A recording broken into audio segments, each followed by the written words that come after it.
My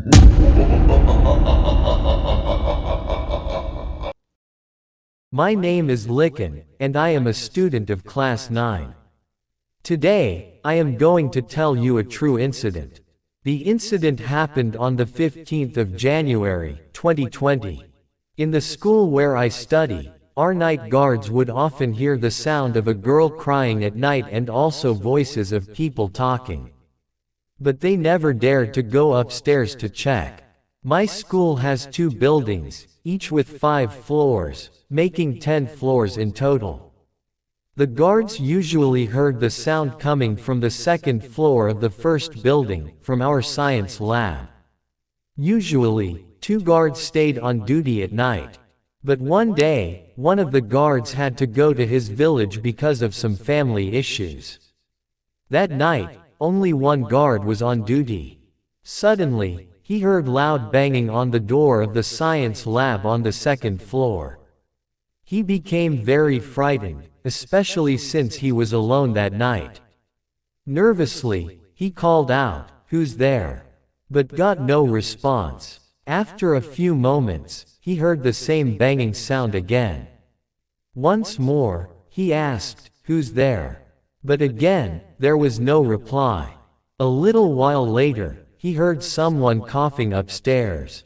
The guard thought maybe a thief had entered the school. So, holding his stick in one hand and his torch in the other, he went to turn on the lights of the 2nd floor. But the lights did not turn on. He shined his torchlight toward the lab's door and heard the crying sound of a girl from inside. Terrified, he closed his eyes and began reciting Durood Sharif.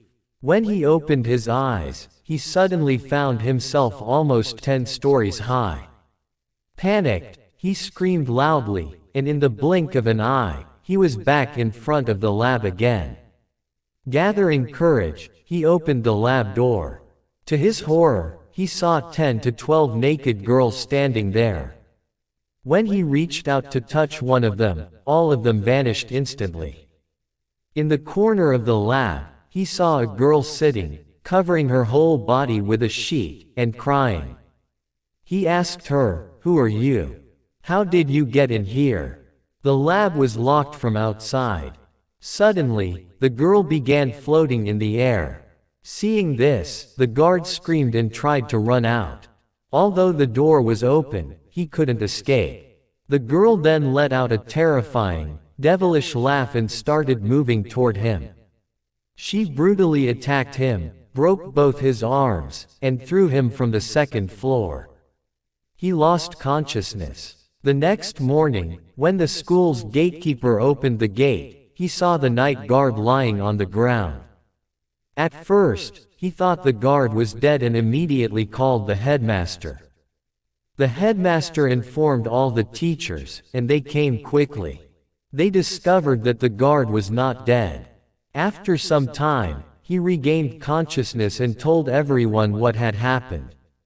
Later, the headmaster called a spiritual healer tantric to perform protective rituals for the school.